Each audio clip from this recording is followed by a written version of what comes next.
Hello and welcome into this week's ARCA Series Rewind show right here on Racing News Now. As always, I'm your host Garth Allen. Thank you once again for joining me today.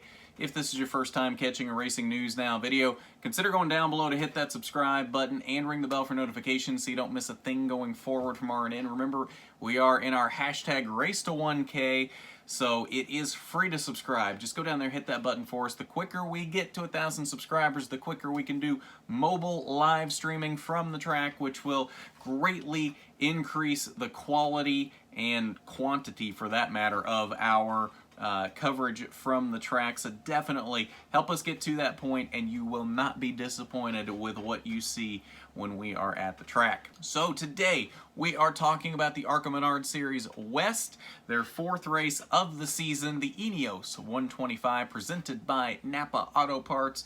125 laps, 62.5 miles around the half-mile Irwindale Speedway in Irwindale, California. Great race. I'm going to say that right off the bat. Great race. Was pretty much dominated by one single driver, but was a great race overall. If you can look past that, and this is very similar to what I saw from the main ARCA Series race from Lucas Oil Raceway on Friday night. That had one driver dominate it for the most part that night as well.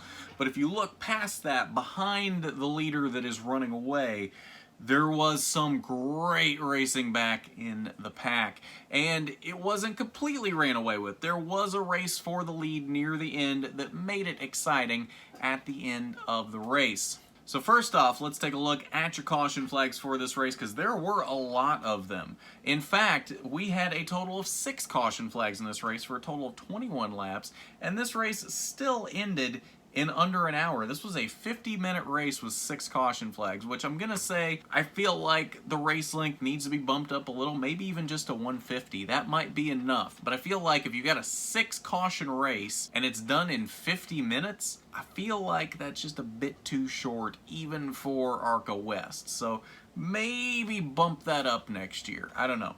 But let's take a look at your caution flags for this race. First one at lap 40 as the 88 of Bridget Burgess spun on the backstretch.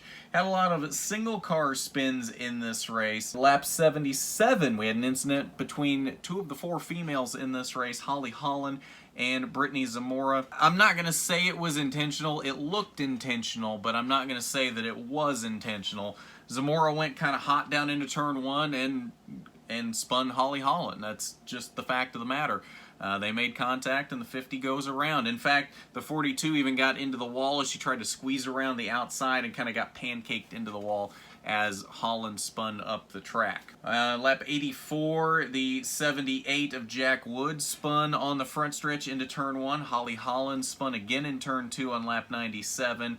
And then a couple other single car spins late. Lap 111, Lawless Allen spun in 4, and Gio Selzy spun in turn 1 on lap 116. We only had 2 leaders in this race. As you can see, Jesse Love did lead the majority of the race. He led the first 114 laps from the pole. Did get a late challenge, though, from Trevor Huddleston. Trevor Huddleston took the lead on lap 115, and it looked like might actually steal this win from Jesse Love at his home track. But no, Jesse Love came back on lap 121, led the final 5 laps, and Jesse Love picked up his 2nd win of the season. Remember, he won the first of the Utah Twins last weekend, and now has picked up 2 wins in the first 4 races of the ARCA West season. Has had a very strong start to the season. I think definitely is the standout performer of that Bill McAnally Racing team so far this season. Trevor Huddleston did come home in the 2nd position. This is a race that he did win last year.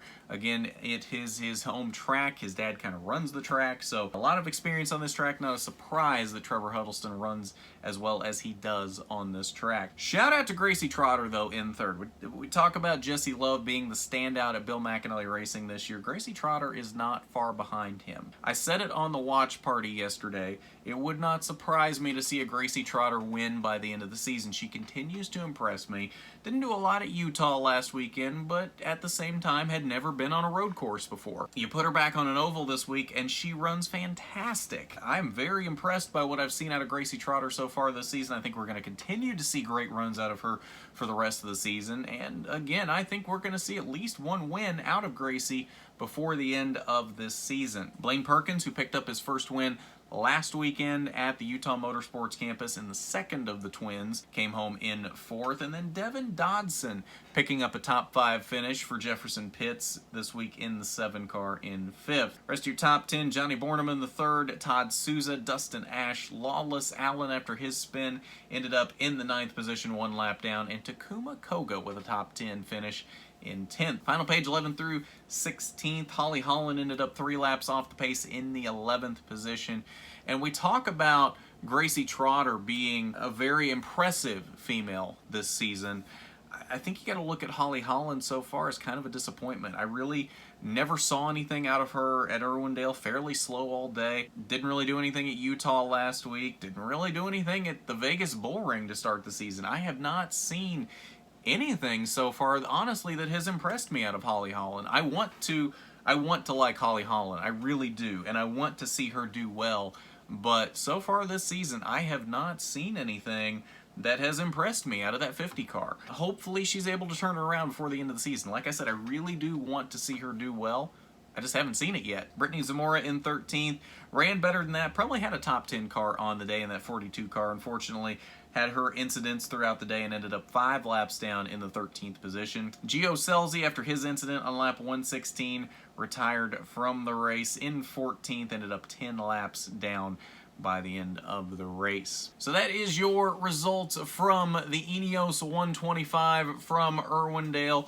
Working on a Jesse Love interview, just trying to figure out when we can fit into his schedule. He's actually got a fairly busy couple of days here lined up, so just working on when we can get into his schedule, and should be able to see that here within the next day or two, so keep an eye out. Definitely make sure you are subscribed and you got those notifications turned on so you know exactly when that Jesse Love interview goes up and we can chat with him about this win. Alright, so before we wrap up, let's take a look at the ARCA West points now. 4 races into the season. Jesse Love, of course, is your points leader. He's grown that lead to 18 points now over Blaine Perkins. Teammate Gracie Trotter has now moved into the 3rd position. She is 27 points back, putting together a fairly solid season. Like we said, very impressive start to the season for Gracie Trotter. Trevor Huddleston was 6th coming into this race, has now moved back up to the 4th position in points, 30 points off the lead. Todd Souza sits in the top 5 right now, 33 points out of the lead. And then you've got 3 BMR cars outside the top 5 right now. Gio Scelzi in 6th, Lawless Allen in 7th, Holly Holland in the 8th position. We've got a lot of talent in the BMR stable this season between Jesse Love and Gracie Trotter, but we've also had some disappointing starts to the season. And I'm not saying that Gio Scelzi, Lawless Allen, and Holly Holland are not talented, because they are. They wouldn't have made it to this level if they weren't. But it has been very disappointing starts to the season from them. I've seen some flashes of brilliance out of Gio Scelzi. I've seen flashes of brilliance out of Lawless Allen. I'd be lying if I said I've seen flashes of brilliance yet out of Holly Holland. I have faith that it is there, and we will see it before the end of the season. It's been 50-50 to start this season for BMR. On one hand, you've got Jesse Love and Gracie Trotter doing well. On the other hand, you've got Gio Scelzi, Lawless Allen, and Holly Holland not doing so well. But again, I feel like they will turn it around before the end of the season, or at least I hope they will. But that's your point standings following the ENEOS 125, and I believe that will do it for us on this ARCA West Rewind show. Next ARCA race will be the main ARCA Menard Series from Kentucky this Saturday, July 11th. So we will have a watch party for that and a rewind show.